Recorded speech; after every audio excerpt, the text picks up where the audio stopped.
People just want to leave you alone to love and be loved in return.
Understand what they need to run their computer systems and to do the type of research that they need. They needed to have some trick to get enough geniuses to really move rapidly forward with what they wanted to accomplish. And they discovered that if they scarred the brainstem, they could create somebody with a photographic memory.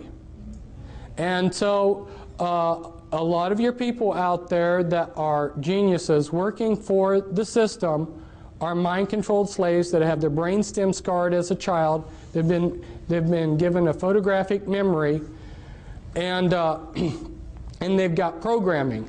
Now, how do they control these people? Well, they are releasing technology at a rate that they have decided upon, and they release that. If you're a mind-controlled slave, a lot of the ideas that you will get will come as dreams. Now, how are they doing this? Well, they're using natural things, natural functions of the brain. Some of you have probably been driving along the road and you've been talking to your wife and just driven automatically. See, the mind can work in two different things. What you're doing is you're hypnotically trancing out on your driving. Maybe some of you have been driving and you went from point A to B and don't even remember driving. You just put yourself into self-hypnosis. There's different altered states that the mind can go into, and they're very familiar with these. The mind also has the ability to disassociate. You know, if you say, some people, if they say something that's wrong and then you try to correct them later on, they say, well, no, I didn't say that. Their mind has to disassociate. Or you go on a trip and you remember the good things but forget the bad things. Okay, this is disassociation. The mind has a natural ability. Now, let's say that you're a soldier in a war, and this has been going on for thousands of years to soldiers in wars. Let's say your buddy, for instance, has his arm blown off and his guts are blown out, and it's a horrible sight.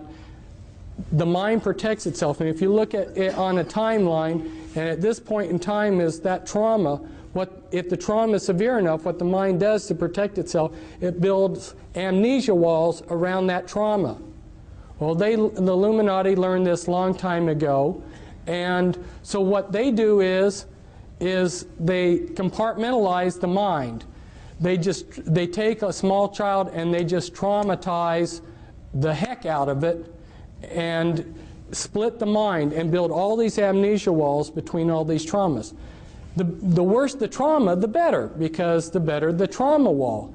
So the most horrendous traumas you can possibly imagine are the ones that they want to use.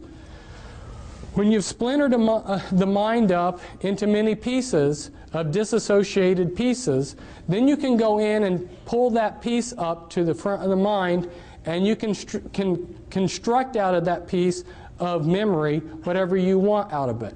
Now, you remember that some people have said that the human mind is like a huge computer, and if you got all the computers of the world together, in some ways your mind would excel. You would be all of the computers in the world. You've got a fantastic computer here.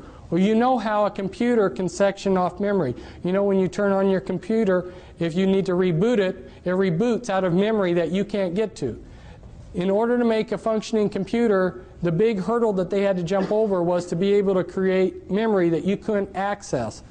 Well, that's what they're doing with the mind. They're splintering up your memory into thousands of little pieces. My co-author on a couple books on the mind control, her mind was split 30,000 ways. Now, you take those pieces of the mind, yeah, tremendous amount of trauma. Think of the amount of trauma it takes to split the mind and then multiply that times 30,000 times. Tremendous amount of trauma all through these people's lives. So you take that piece and you can make that piece of the mind into anything you want. Now let's say they take one piece and they show it films, and through the programming they make it into a particular personality. Well, what they want to do is they want to make the most perfect front for their slave possible. And so they will test a slave, they will test a victim that they're going to make into a mind-controlled puppet. They'll test them when they're a small child. And I go into the techniques in the book as to how they can test as to what your abilities are. They use EKG tests, and they know how to determine what your abilities are as a small child as to when you would grow up. So they plan out your life ahead of time. They say, this one will be a doctor, this one will be a lawyer, this one will be a scientist working on rockets, this one will be this one will be that, okay? And depending on what they're wanting you for will determine the type of programming they give you. So it's very systematic, and because the movers and shakers of the world have all of the resources, basically, they can move these people into whatever field they decide for them, so they become the top of their field. Now, their front personalities are very legitimate, sincere people. They don't know about the Dr. Jekyll, Mr. Hyde effect.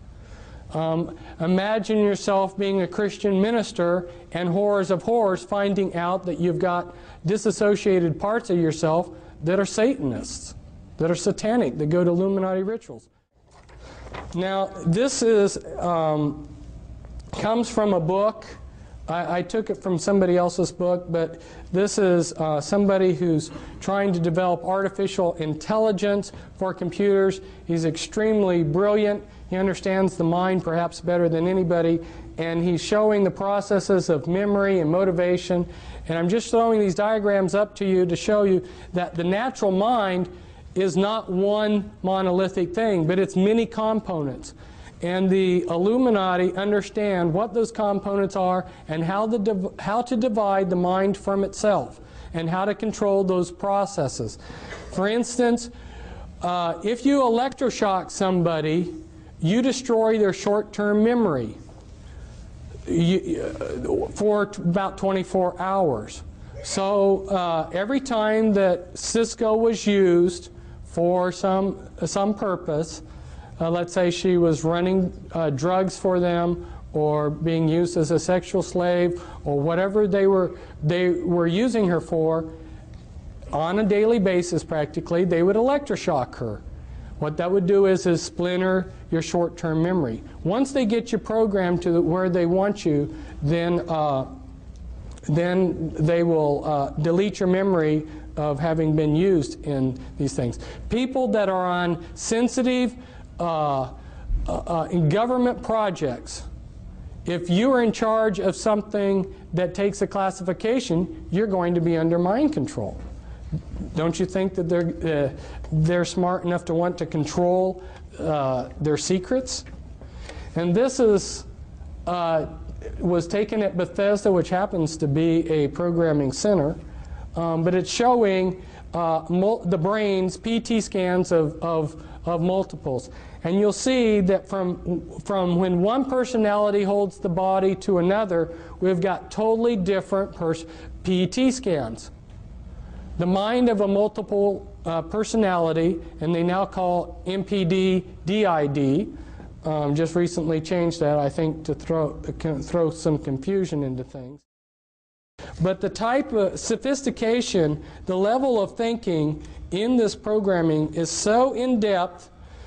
This is when they're doing the structuring. This is the beginning of a chart showing the beginning of some structuring that they're doing. And then when the master finally, the programmer or the handler finally has finished programming the slave, he will have a 3-ring binder, a laptop computer with pages that look like this.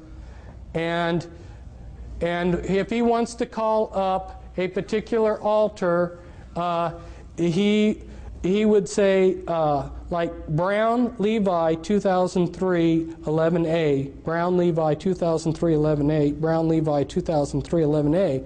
That right there would be the access code to pull up a particular personality that they would want. And a lot of these personalities will not live in reality. They live in a total science fiction world. They've been dehumanized.